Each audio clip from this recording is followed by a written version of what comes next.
to go ahead and get our buddy Randy on. So everybody give me a big warm welcome to Randy. He's in the house. What's up, Randy? Nothing much. How's it going, April? Dude, it's going great, man. It's been really cool getting to meet you. The one thing that I hadn't told everybody is you're actually a drummer. That's That's right. so awesome, man. When did you start playing drums? I started playing drums when I was about 7. My cousin played, and then my grandpa played, and so it kind of got me into it. And I just started tapping around, and I just went from there and started joining bands, and one thing led to another, and I started recording and playing live and doing everything that normal musicians do over the No years. doubt. Are you gigging out now, or did you gig out, like play the bar scene and that kind of thing for a while? Yeah, I played a lot of bars. We have this thing in Wisconsin called Summerfest. I played Summerfest a few times with a couple different bands. Yeah, mostly bar stuff, local club stuff, things like that. That's cool, man. I've been there and done that, and it's so much fun. And the only downside of being a drummer is that gear, right? Yeah, nobody wants to help you haul the gear. The singer always wants to grab the mic and head out, and the drummer's stuck. The guitar guys are grabbing their cases and gone, and the drummer gets jammed with the bass drum and everything else. Yep. And Yep. carrying around 2 bass drums over the years. I'm 50 years old now, so they're getting heavier every Dude, year. man, I turned in my second bass drum a long time ago for the pedal, man. So It's did just like I. rough, wasn't it? And I don't know if you have this So, problem too, yeah. but like my singer, he's like the last one to show up. Well, not the last one every time, but he'd be like the last one to show up and the first one to leave. But when he would get there, is like he didn't have anything to do, so he would always walk up and he'd just like, I think your drums need to be moved over. Like being serious. He'd be like, I think your drums need to move over like a half inch or something. And I'm like, dude, come on. I've been here for an Yeah, hour and a half, man. You're just going to walk in. yeah, I've dealt with those It's guys so too. funny, man. You're already getting some love in the broadcast. Shirley is sending prayers to you. Anita says, Wisconsin loves Randy. So that is awesome. So yeah, male breast cancer. I believe that the likelihood of you being a man and getting breast cancer, it's like 1% or something, isn't it? It's very very low. Yeah, it's actually 1 in 833. Wow, So it's about 1% or something like that's that. crazy, man. And you're that guy. So tell us a little Right. bit, man. What's cool about this is we've met online, we've chatted a lot back and forth through Facebook Messenger, and you're our sole dude in our Survivors Rock, a breast cancer can stick it community group. So first of all, if you are out there and you're watching right now, or if you have a friend, please let them know about our group. We would love to have your breast cancer survivor, friend, or warrior join our group. It's called Survivors Rock, a breast cancer can stick it community. And so Randy and I were talking, and then we started this group and invited you to the group. So you're the one guy in our group. But I need to hear the story. Like, I want you to tell us, how exactly did this all come to pass? How did you find out you had breast cancer? Where did it start? Well, I get up every morning for work at about 4:30, and one day I'm taking a shower, and I'm getting a little older, so I make not a habit, but a kind of a semi-habit of checking myself in various spots and things. And this particular day, I just happened to find a weird. My nipple wasn't in the right spot on my left hand side, and I had this little lump right next to it that was kind of pushing it over. And so I had my wife take a look at it, and I said, "What do you think?" And she goes, "I think you ought to make a doctor's appointment."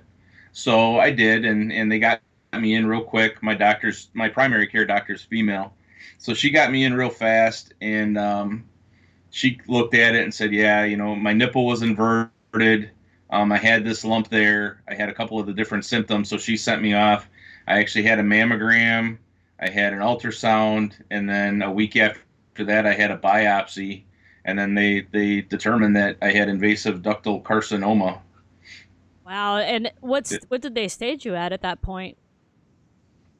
They when I got officially diagnosed on January 20th of this year, and they staged me at a stage 1A Man, thank God. at that Thank point. God that you thought to do something about that. And that's a really great point breast cancer isn't always like you think it's going to be. Like, you have to watch for just changes in your breast in general. Like it could be your nipple, like your nipple could be inverted, or there could be, I think they call it kind of like an orange peel look, where it's kind of like dimpled.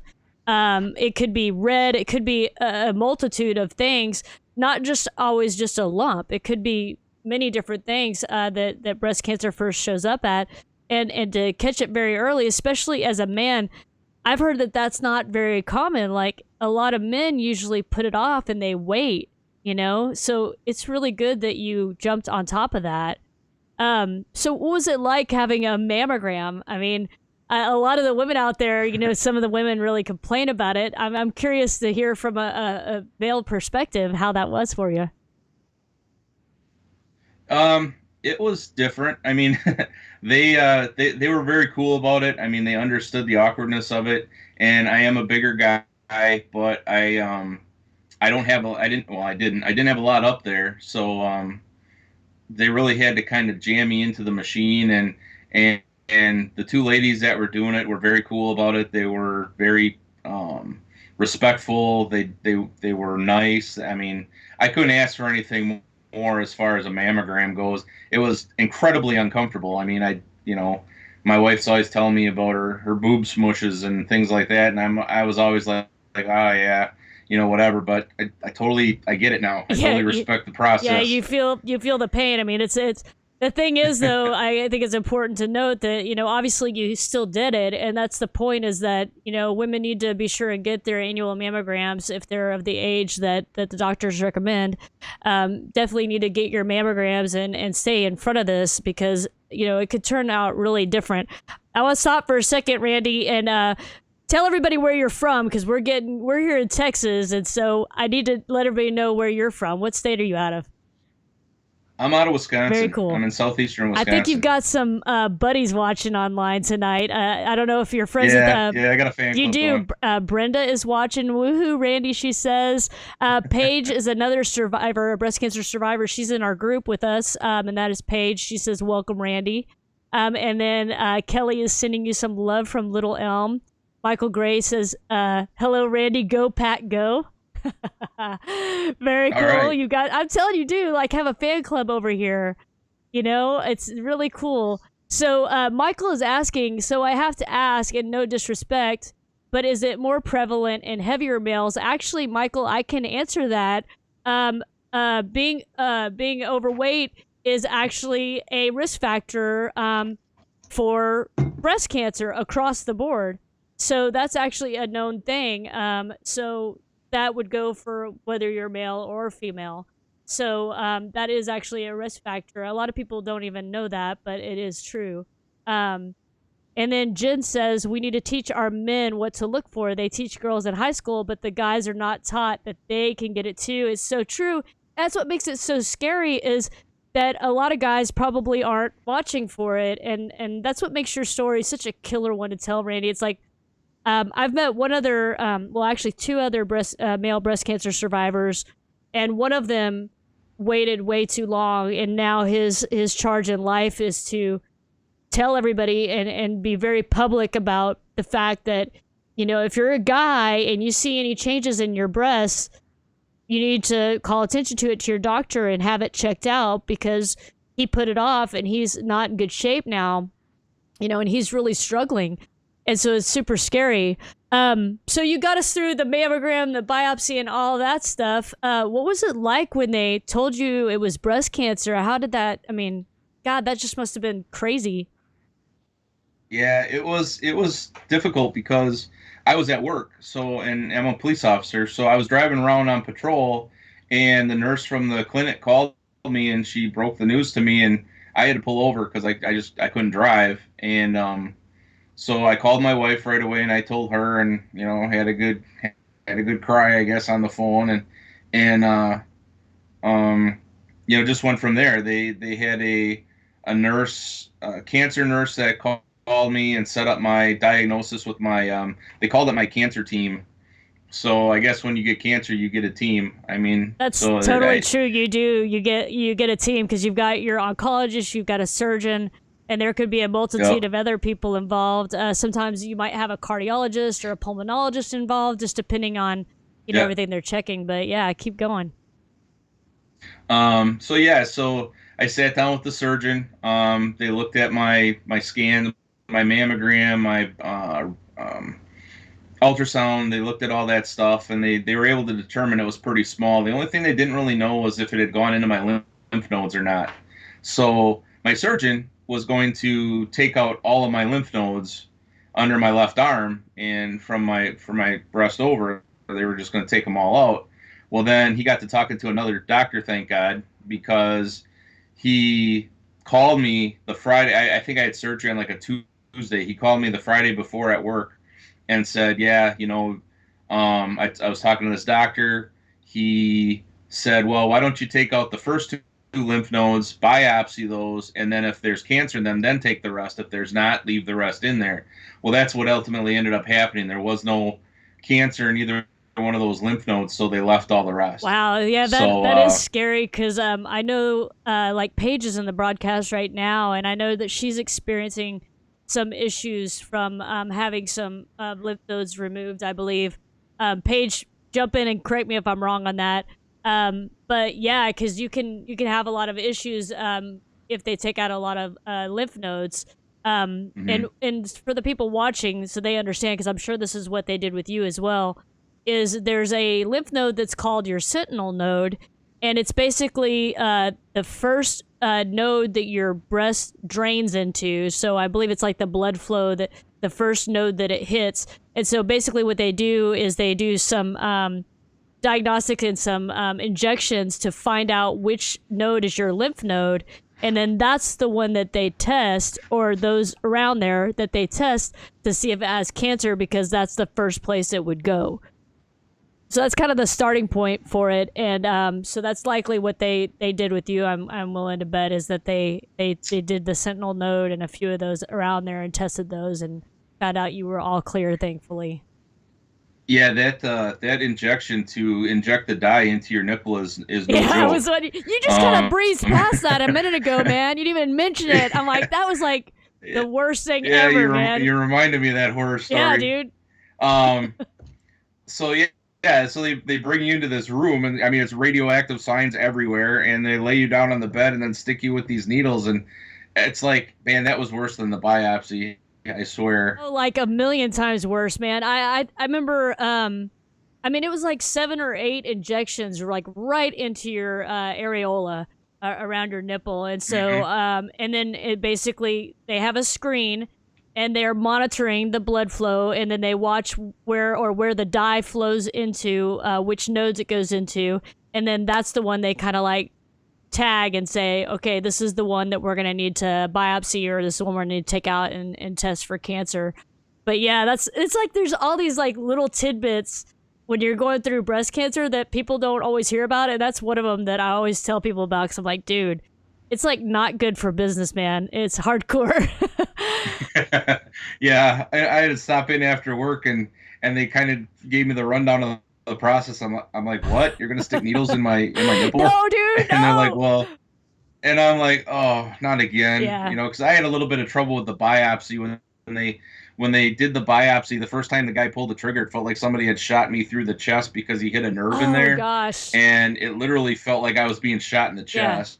Holy cow, dude. And so that was a little difficult. So when they said, oh yeah, we're going to stick 4 needles into your areola and your nipple, I was like, you have got to be kidding me. And I'm telling you, when you get diagnosed with breast cancer, you got to pull up their bootstraps and really jump in the game, because there's some rigorous stuff you get put through in that. I want to give a quick shout out. I just noticed that your wife is in the broadcast. Jen is here. So you guys show her some love. I'm seeing a lot of love being shown to Jen. And then, Tim is saying, way better half. Oh, Jen says she's your better half, and Tim says she's the way better half. Yeah. So I think you got a few buddies over Tim's there. A funny guy. You're a funny guy, Tim. Oh, and we have another breast cancer survivor in the house, Jennifer. She's also in our Survivors Rock, a breast cancer can stick it community group. And she says that dye injection is not fun. So very true. So very true. And Paige says it's like the superhighway in your body for moving and removing yucky stuff. Yeah. Your lymph nodes is the superhighway in your body for moving and removing yucky stuff. So yeah, I'm going to read another comment here from Jen. She says, the nurse came out to tell me how it went and that he commented I would be proud of him because he did not drop any F-bombs. Good And job. that's a rare day for me. No, right before the broadcast, I told Randy, I was like, dude, be cool, man. Don't drop any F-bombs or anything. So you've got us through kind of everything that's led us up to the treatment. So what kind of treatment did you have? Like, what did they do for you? Was there surgery? Was there chemo? Yeah, they gave me the option of the oncologist that talked to me. He said you can either have surgery first or you can have chemo first. And he's like, well, the only downside of chemo is or the only downside of having the chemo or having the surgery first is you're not going to get to watch the tumor shrink as we give you the chemo. And my outlook on that was just get it out of me, you know, because they were going to do a mastectomy on me, and being that I was 49 years old and being that I'm male, I asked the doctor, I said, and I had genetic testing at that point, but I didn't know what the results were, so I didn't know if I was positive for any BRCA genes or anything. So I had asked the doctor, my surgeon, I said, well, can I have a double mastectomy because of this? And he said, yeah, you know, won't be a problem. And I was just like, just do the surgery first, do the chemo after the surgery, and we'll go from there. So on February 5th, I had a double mastectomy, and then the beginning of March, I started my chemotherapy treatments, and HER2 positive, so I have to do Herceptin treatments every 3 weeks at this point because I'm done with chemotherapy. And then I take tamoxifen every day in the morning. Oh, wow. Yeah. There's a few of the ladies in the broadcast right now that I know are taking tamoxifen as well. So I know you have a goatee right now, but did you lose your hair during chemo? Yeah, I lost my head hair. I didn't lose my eyebrows. I'm a pretty hairy dude. And I didn't lose any body hair, anything like that. I didn't lose my goatee or my beard. But I lost my hair. I'd be on my cell phone and I'd notice like little pieces of hair on my cell phone. I'd brush them off, and one day I'm taking a shower and just it all fell out. Wow. And so I ended up, and then when it grew back totally silver and curly. And I have my hair is about as straight as yours, and it always, even when it was long, it was straight like that. And I got these little curls in the back of my head, and I got a couple curls on the side of my head. I'm like, yeah, I can't have this. So this is not working for me. Yeah, this was not working out for me. So I ended up just shaving my head. Yeah, I mean, you look real natural, and like it didn't even occur to me. Like I was like, well, is he bald because he's bald? Is he bald because he shaved it? Is he bald because of chemo? Like I didn't even think about it because you look natural. It doesn't look like, oh, you know, anything weird. But yeah, man, it was pretty half and half anyway. With me I was losing some, and I just took the rest of it along with it. Well, so how did your mastectomy go? And you did a double mastectomy after all? Yes. Very cool. Yes. It went good. I had no complications. I had no issues in the surgery. I had, you know, I didn't have any seromas or anything like that after the surgery. The drains were kind of a pain, you know, obviously, because they just are.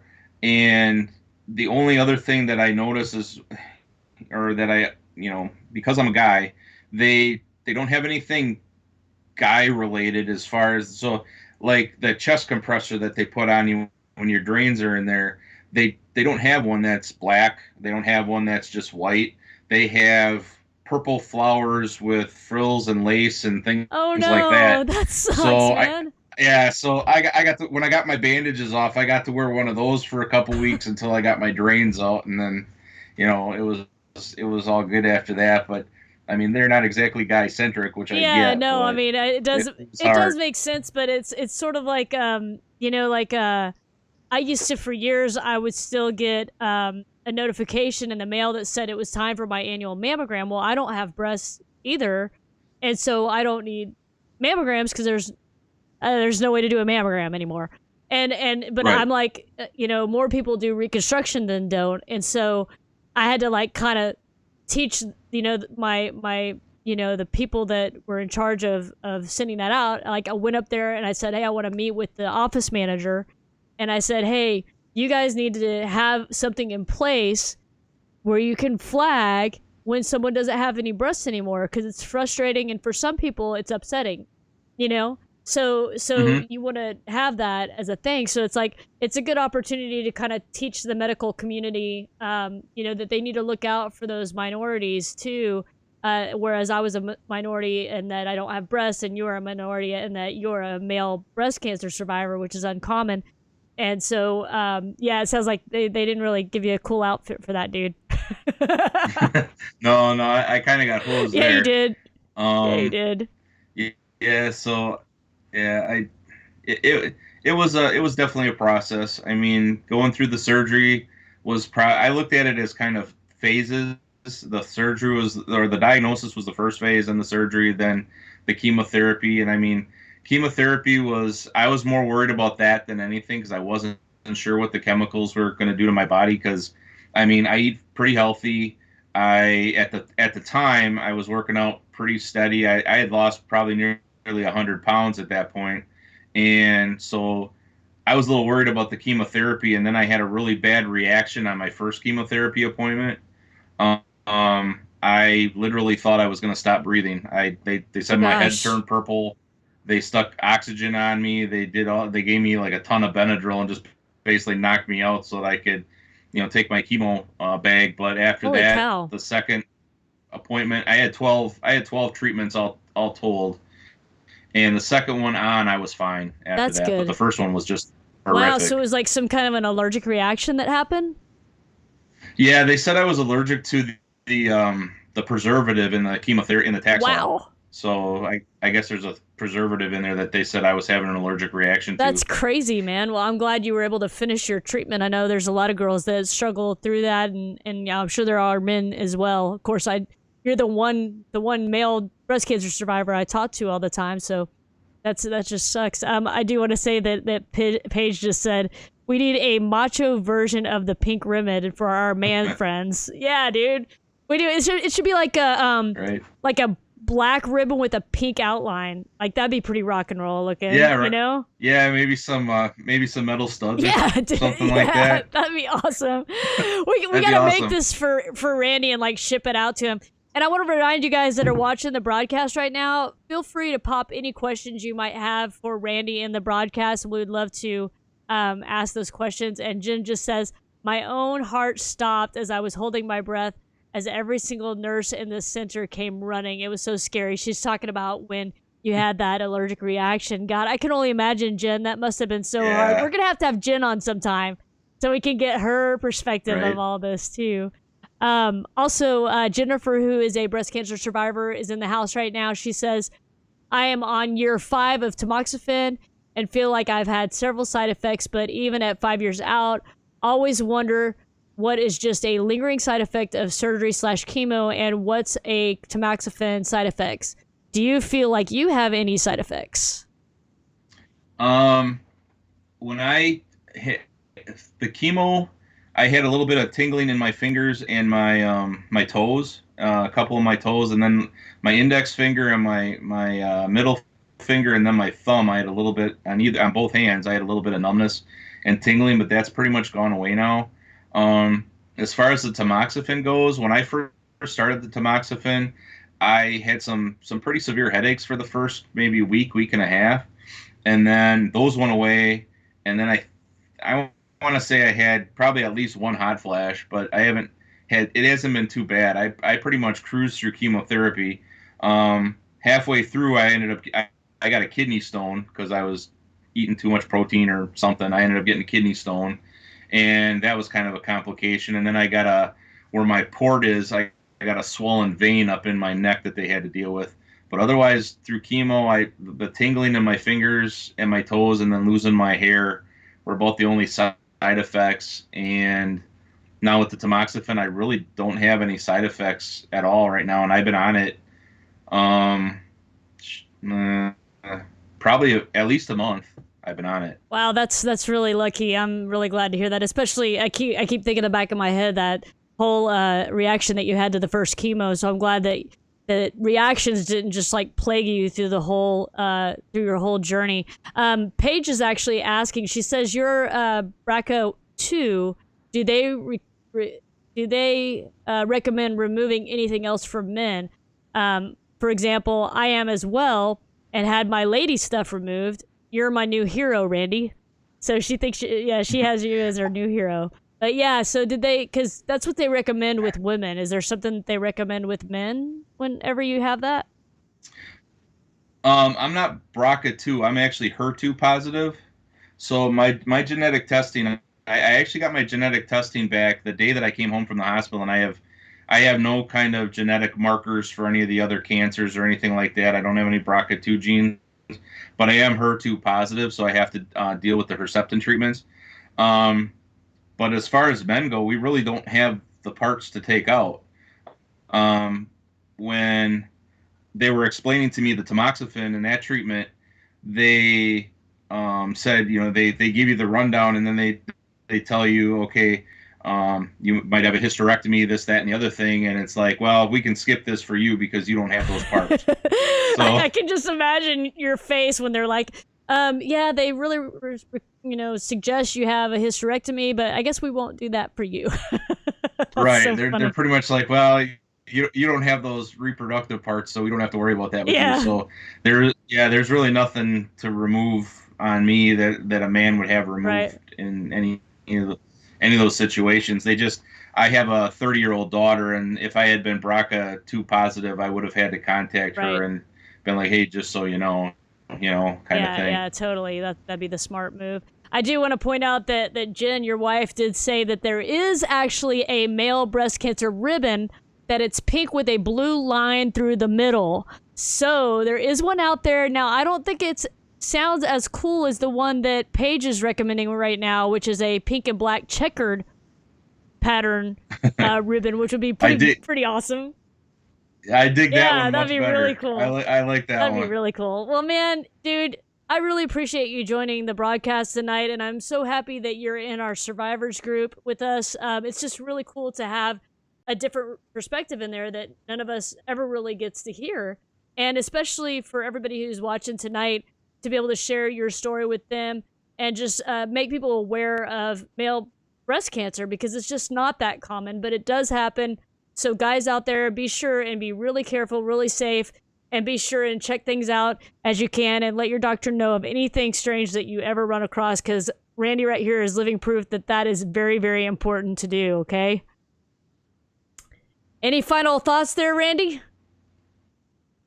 No, all I could really say is, if you're a guy, don't be ashamed of checking yourself. I got guys that I work with that are like, yeah, we never would have thought about it. I would have had like a golf ball hanging off my chest before I would have went to the doctor, So, I mean, if I could give anybody any advice, and one thing me and Jen decided when I got diagnosed is that we're going to try to spread the word as best we can to guys out there that, check yourself, make a habit of it. If you can't do it or don't feel comfortable doing it, have your girlfriend, wife, or whatever do it, but check yourself, because early detection is definitely the key. I mean, in my case, it saved my life. I totally did, man. If I'd have waited, 6 more months, because with the HER2 protein, it was a little faster growing, I probably would have been in a pretty bad spot. But I'm a little bit of a hypochondriac, a little bit anal about that. Well, it's good that you were, man. I found something that was out of the order. Yeah, really for good. Sure. And so I would just recommend any guy out there, check yourself, and it can happen to anybody. Yep. It's like you say, it's non-discriminatory. Exactly. It does what it does. Man. Well, we'll love to have you on again sometime in the future if you're up for it. And you are just getting all kinds of love over in the comments, so be sure and come back after the show and check those out. Michael Gray says, thank you so much for sharing your story, Randy. And I know everybody else is showing a lot of love over there. And Jen, thank you so much for watching the broadcast tonight, and everybody else there. We're going to have Chip Ritter coming up next right now. But Randy, I just want to thank you again for joining this evening, and we're going to let you out of here. But thank you so much. Take care of yourself, and I will see you over in Survivors Rock, a breast cancer consent community, in our group page, all right? All right, April. Thanks for having me on. Good seeing you.